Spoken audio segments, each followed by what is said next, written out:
I'm out of the etrailer. Today we're going to be talking about the Thule OutPaced Bike Rack on the back of our 2022 Nissan Murano.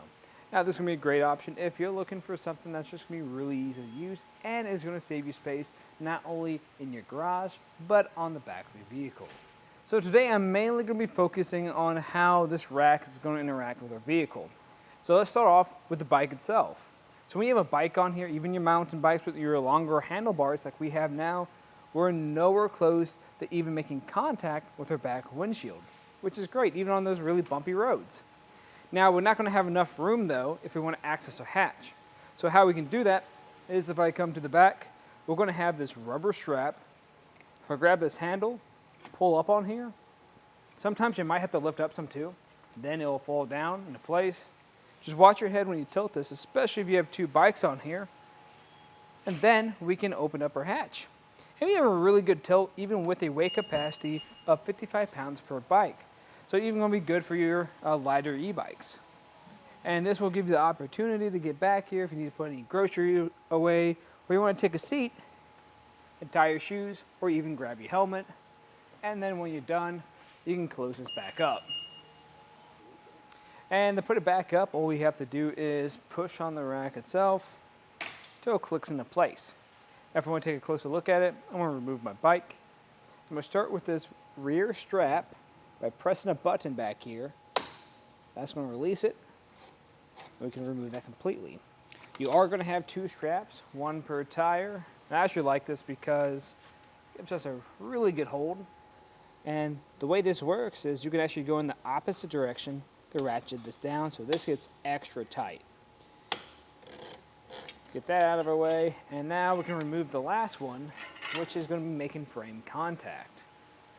So if you have a carbon frame bike or anything with a really nice paint job, you could check out the Thule OutPace instead, because that won't make any frame contact if you want it to. You can actually make contact with your tires. And when you're done, you can just pick it up and take it out for a ride. So from here, let's put everything back into place. And there's going to be two store positions.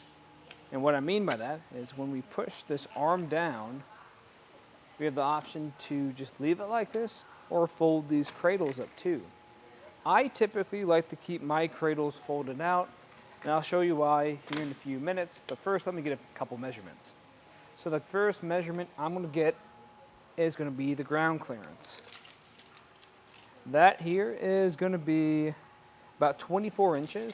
That's plenty of room even with your bikes back here pushing down on it. You won't make ground contact, even when you're going up those steep inclines.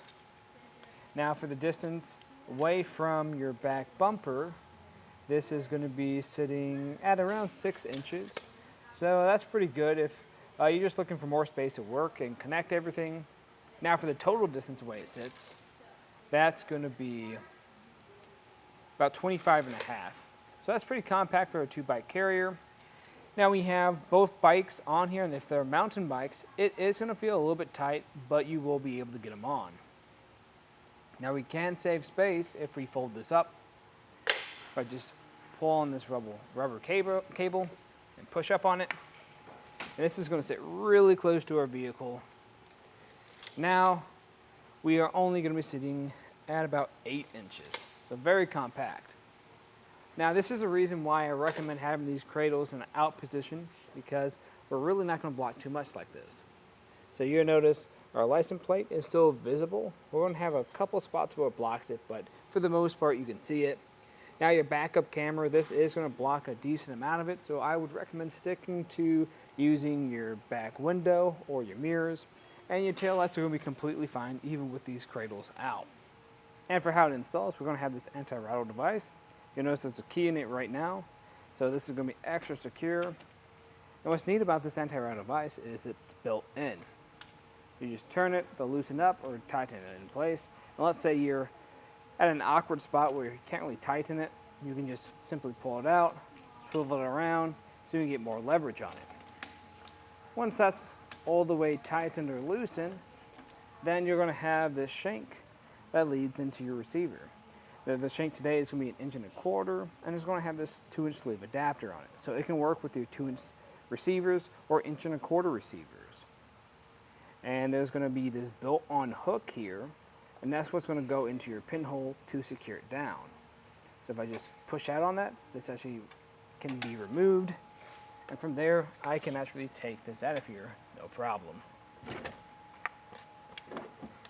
Now, like I said, this can save you a lot of space when you're not using it in your garage, so you can just fold up these cradles just like that. Now it's basically the size of a suitcase. And the last step to this is by pulling that rubber strap again and folding that shank up. And to me, this is a game changer because you don't have to worry about tripping over that. And this footprint is super small, so putting it against a wall in your garage is no issue. Or even if you want to store it in the back of your vehicle, there's going to be plenty of room for it. I've even put this in the back of some sedans, and there's still plenty of space, as you can see right here. So overall, if you are looking for something more compact and still very versatile with bikes, then I think this is going to be a great option. Now, if you're looking for something that can carry heavier bikes and carbon frame bikes too, then I'd recommend the EPOS. The Thule OutPaced Bike Rack has a lot of the same benefits of this. It is going to be a more premium rack and a little bit larger, but you can carry more. But it just depends if you need those extra heavy bikes or you don't want any frame contact with your carbon frame bikes either. But of course, if you guys have any other questions, let us know here at eTrailer. And again, I'm Matt, and thanks for watching.